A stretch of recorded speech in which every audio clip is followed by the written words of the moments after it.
Bonjour à tous, ici Thomas Moody et je vais vous parler de photographie, ce qui est plus une surprise pour grand monde.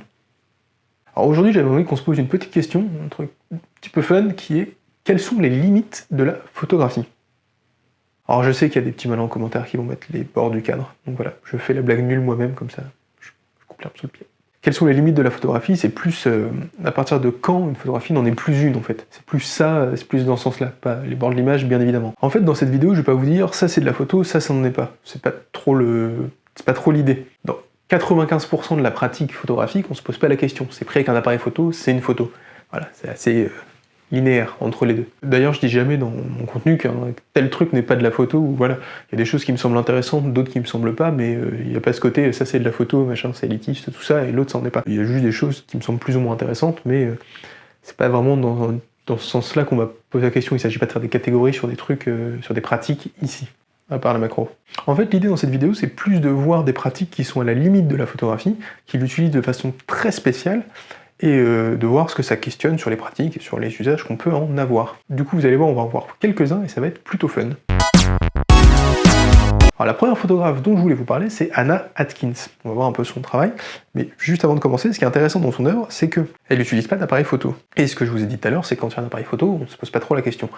Il y a un appareil photo, c'est pris avec un appareil photo. C'est plutôt de la photographie. Là, il n'y en a pas. Mais, je vous avais déjà expliqué, j'en ai reparlé récemment, dans son ouvrage La Chambre claire, Barthes dit que le réel adhère à la photographie. Une des propriétés de la photographie, c'est qu'il y a toujours l'empreinte du réel dedans. Et là, il y a clairement, très clairement, l'empreinte du réel dans ces images. Du coup, ça pose un peu la question, pas d'appareil, s'il y a quand même une empreinte forte du réel, est-ce que c'est de la photographie, est-ce que ça n'en est pas? Bref, regardons un peu ce qu'elle a fait. Alors, je vous montre des images. Donc, au début des années 40, la botaniste anglaise Hannah Atkins est passionnée par la collecte et l'illustration des spécimens végétaux. Elle est instruite aux récentes inventions de Talbot et Herschel, donc elle préfère le deuxième procédé. Sa façon de travailler est la suivante. Elle dispose des spécimens de plantes séchées et pressées sur du papier sensibilisé et expose l'ensemble directement à la lumière sans l'intermédiaire d'un appareil de prise de vue. Donc oui, on peut faire des photographies sans appareil. Ça y ressemblerait, produit directement des tirages si on veut. Selon le même principe que le dessin photogénique de Talbot, l'empreinte de la plante apparaît en clair sur fond sombre, là où l'objet a fait écran à la sensibilisation des sels de fer. Atkins a publié en édition limitée les 3 volumes de Photographs of British Algae, Cyanotype Impression, donc un recueil de photographies d'algues marines, à la reproduction desquelles le bleu du cyanotype sied remarquablement, comme vous pouvez le voir à l'écran. Il s'agit d'un des tout premiers ouvrages scientifiques utilisant la photographie pour documenter précisément la nature. Donc c'est hyper intéressant en fait, sa façon de, entre guillemets, photographier. Toute la photographie s'est développée justement autour de cette caméra obscura, la chambre claire. Ça a d'abord été un truc un peu rigolo, une découverte un peu marrante, puis ça a été un outil qui a permis à faire du dessin. On mettait une feuille derrière la caméra obscura, on pouvait dessiner, les peintres s'en servaient, tout ça. Et petit à petit, on a remplacé le papier par des surfaces sensibles, il y a devenu des appareils et compagnie. Et là, elle fait autrement en fait. Elle fait de la photographie concrètement parce qu'elle utilise la lumière pour capturer des images, clairement, mais elle se passe de la chambre photographique qui est assez centrale dans la pratique de la photographie. Il n'y en a pas beaucoup d'entre vous, je pense à leur écran, qui font de la photo sans appareil. C'est quand même... voilà. Du coup, voilà, on est face à une des limites de la photographie, montrée par Hannah Atkins il y a quasiment 200 ans. Merci Hannah Atkins. Il y a quasiment 200 ans, 180 ans, pas chipoter sur les dates, on n'est pas à 20 ans près. Alors un autre artiste qui a produit des images de la même façon, c'est Man Ray. C'est un photographe et réalisateur américain qui est né fin 1890, un truc comme ça, aux États-Unis, qui est mort en 1976 à Paris, donc a passé beaucoup de temps de sa vie en France. D'ailleurs, je vous conseille son autobiographie, qui est là, qui s'appelle Man Ray Autoportrait. C'est hyper cool à lire, c'est fun, c'est drôle, et ça permet de traverser un peu la France des années 20, de la guerre et compagnie, de la Seconde Guerre mondiale. De suivre un jeune homme assez marrant dans ses pérégrinations, mais c'était pas le sujet, j'avais pas prévu de vous en parler, mais bref. La biographie de Man Ray est très cool. Et du coup, Man Ray il a aussi produit des images sur le même principe qu'Hannah Atkins, donc avec une technique où on utilise un papier sensible, on pose un objet, on expose à la lumière, sauf qu'il a été plus loin qu'elle, dans le sens où lui, il n'a pas cherché à représenter le réel. Elle a pris des algues et de la nature pour documenter le réel, en avoir l'empreinte la plus fidèle possible. Lui, il a vraiment fait ça d'un point de vue strictement créatif, en dehors de tout souci de représenter la réalité. Donc on s'éloigne encore plus de ce que j'ai posé au début, c'est-à-dire quand même un appareil photo et un lien au réel. Là, il n'y a plus d'appareil photo et on cherche plus à avoir un lien au réel. Par contre, il travaille encore avec la lumière. Je vais vous en montrer quelques exemples. Man Ray, il était connu comme le portraitiste du groupe des surréalistes. C'est un mouvement artistique. Il découvre le procédé par accident en 1922, Donc c'est le procédé du photogramme qu'il nomme rayographie ou rayogramme en allusion à son nom, et à la technique de radiographie au rayon X, un procédé scientifique qui fascine et inspire les avant-gardes surréalistes. Ils étaient à fond là-dessus. Pour lui, c'est une photographie obtenue par simple interposition de l'objet entre le papier sensible et la source lumineuse.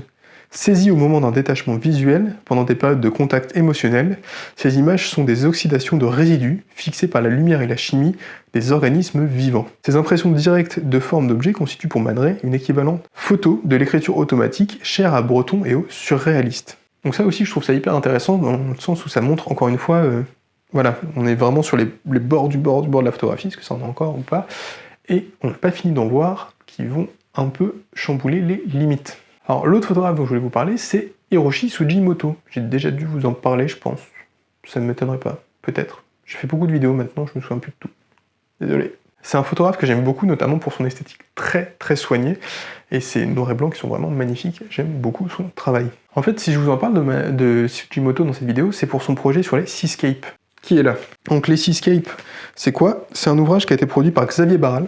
Alors il est hyper cool parce que c'est du Xavier Barral, et ce que fait Xavier Barral est toujours très cool, mais surtout parce qu'en fait il a produit tous ses livres dans le même format, ce qui fait que c'est pas le cas, je les ai pas encore tous, mais j'ambitionne de tous les avoir, et le jour où je les aurai tous, j'aurai tous les livres de Sugimoto à la même taille, dans le même format, etc.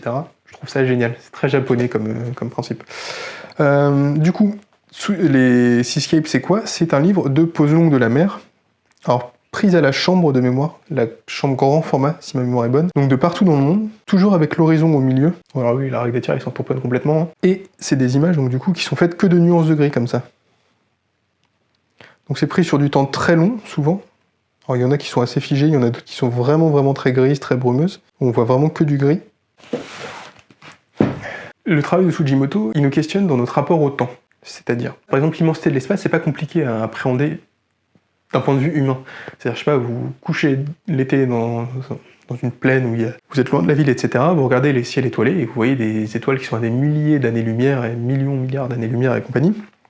Donc l'immensité de l'espace, c'est quelque chose qu'on peut voir assez facilement, et même si on n'en peut pas, avec notre petit cerveau, appréhender à quel point c'est gigantesque, grand, et voilà, on peut quand même en avoir un aperçu assez facilement. On peut l'appréhender, quoi. L'immensité du temps, c'est beaucoup plus compliqué.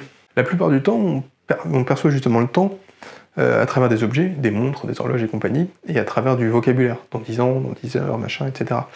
Mais quand ça devient vraiment des grandes distances, enfin des grandes durées, c'est hyper compliqué à appréhender en fait. Quand on dit 14 milliards d'années, la Terre a 14 milliards d'années, ça paraît gigantesque, on a du mal à se représenter une durée aussi grande. Et c'est là où le travail de Sugimoto il est intéressant, c'est parce qu'avec ses poses longues de l'océan, ça nous ramène à l'époque où la Terre elle était couverte de flotte et où il n'y avait que ça. C'est un horizon de flotte infini. Et quand on lit le livre, on passe les images comme ça, de partout dans le monde, on voit cette infinité d'eau, un peu comme voilà, la Terre était il y a quelques milliards d'années, ça nous ramène à cette époque-là, et il y a ce rapport au temps qui est hyper intéressant, je trouve, dans son travail. Du coup, ces images, elles questionnent un peu ce rapport au temps que l'on a, principalement en photographie, où généralement on fige un moment, un instant, là on est vraiment sur un temps très long, j'ai déjà parlé de Deux Pardons et de son temps long, mais là on est vraiment sur un temps très long, et elle questionne ça, et elle questionne aussi la représentativité dans la photographie, parce que toutes les images sont assez similaires et elles sont presque abstraites en fait, vous voyez ce que je veux dire. Mais c'est quand même un travail photographique qui représente la mer et le temps. Donc voilà, on atteint une autre limite sur la façon de représenter les choses dans le travail de Sugimoto. Un photographe qui est intéressant pour questionner notre rapport à la photographie et jusqu'où ça en est ou pas, c'est Andreas Gursky. Alors Andreas Gursky, je ne vais pas rentrer dans les détails ici, c'est un photographe allemand de l'école de Düsseldorf, c'est une grande école allemande qui a formé beaucoup de photographes assez célèbres. Je ne vais pas rentrer dans les détails ici parce que j'ai écrit un épisode d'Incroyable photographe pour apprendre la photo, et juste allez le voir. Je vous mets un lien quelque part, il va apparaître. Gursky, il est connu parce qu'il manipule beaucoup ses images. On va prendre un exemple ensemble qui est cette image du Bahreïn, le circuit de Formule 1. Donc c'est une image couleur à grande échelle d'Andreas Gursky qui s'appelle Bahreïn numéro 1 et qui représente le parcours vallonné et visuellement assez déroutant du circuit de Formule 1. Mais c'est bien un circuit de Formule 1. Gursky, c'est un maître de la manipulation numérique. Il se place généralement très très au-dessus, loin, sur des grues ou même sur des hélicoptères, et réalise ces images à partir de plusieurs vues d'un même sujet, qu'il colle ensuite parfaitement ensemble numériquement. C'est vraiment des images qui sont fabriquées, elles sont, voilà, c'est presque, on pourrait dire, l'artisanat d'une certaine façon. Et il y a un internaute, alors je vous mettrai un lien dans la description, qui s'est amusé à revisiter les sites originaux de ses photographies sur Google Earth en simulant le même angle de caméra.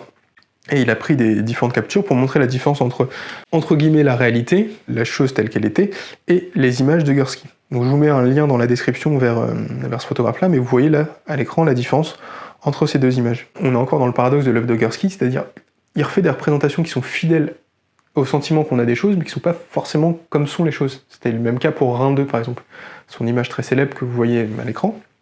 Rhin 2, c'est une représentation parfaite du Rhin tel qu'il est, mais elle a été manipulée numériquement. Du coup, ça pose aussi, voilà, on est aussi sur les limites de la photographie. Est-ce que, quand on commence à casser ce lien au réel, c'est les deux trucs dont j'ai parlé en introduction, hein, le lien au réel de Barthes et la chambre photo, quand on commence à casser ce lien au réel, est-ce qu'on est toujours dans la photographie ou est-ce qu'on s'en éloigne un petit peu? Je vous laisse répondre en commentaire, je suis plus là pour poser des questions aujourd'hui que pour donner des réponses. Un autre photographe que j'aime beaucoup s'appelle Thomas de Mande. Il a fait la même école que Gursky et je crois qu'il est à peu près de la même génération. Il doit être né dans les 64, un truc comme ça. Bref, qu'est-ce que fait Thomas de Mande? Il va monter des décors entiers en carton, donc je vous en montre un à l'écran, et il va les photographier. Donc là, en fait, dans l'image que vous voyez, tout est fait en carton, il n'y a rien qui est vrai, c'est qu'une maquette, et il le photographie. Du coup, ça pose aussi des questions sur les limites de la photographie. Donc, on va reparler du lien au réel. Ici, tout ce que vous voyez est réel. Le carton, il était là à la prise de vue, il n'y a pas de manipulation digitale. Il a photographié la chose la plus fidèlement possible à ce qu'elle était devant lui au moment où il a pris la prise de vue. Par contre, tout ce qu'il y a sur l'image est faux. C'est un peu comme la phrase où si je vous dis que je mens, est-ce que je dis la vérité? On est un peu dans cet état d'esprit-là. C'est un peu ce genre de limite que ça pose comme question. Et je trouve ça hyper intéressant le travail de Thomas de Mande. Alors, j'ai pas de bouquin de lui encore, mais il faudrait que j'en achète. Mais je vous invite à aller regarder un petit peu son travail. Alors, une dernière artiste avant de terminer cette vidéo, c'est Louise Bruno de Tyr. Encore une fois, comme pour Gursky, je ne vais pas rentrer dans les détails, parce que je l'avais déjà présenté dans la vidéo sur Viviane Meyer, et on l'a aussi interviewé avec Laurent pour la série La photographie aujourd'hui. Mais dans son travail, Louise, elle a une façon de tirer les images et d'utiliser la multi-exposition, etc., qui se rapproche beaucoup du dessin. Elle n'utilise pas du papier photo d'ailleurs, elle utilise du papier aquarelle pour tirer ses images. Ce qui est aussi une autre limite de la photographie. Si on commence à ressembler à un autre art, ça pose des questions. Donc je vous invite à aller voir ce contenu-là. Mais voilà, par exemple, je sais pas si on faisait des tirages photographiques en 3D, est-ce que ce serait toujours de la photo ou de la sculpture? Voilà, c'est le genre de débat que ça pose quand ça vient chatouiller un peu les autres disciplines artistiques. Merci à tous d'avoir regardé cette vidéo jusqu'au bout, j'espère qu'elle vous aura fait réfléchir un peu à ce que sont les limites de la photographie. Si vous avez d'autres exemples un peu marrants comme ça de cas où les usages sont un peu atypiques et voilà, se retrouvent un peu en périphérie de la photographie, c'est le moment de les mettre en commentaire et qu'on en discute ensemble. Si la vidéo vous a plu, n'hésitez pas à mettre un petit pouce bleu et à vous abonner. Vous pouvez aussi la partager autour de vous et répandre la bonne parole comme ça. Je vous mets aussi un lien vers mon livre qui s'appelle 10 outils indispensables pour votre projet photo et je vous dis à la semaine prochaine.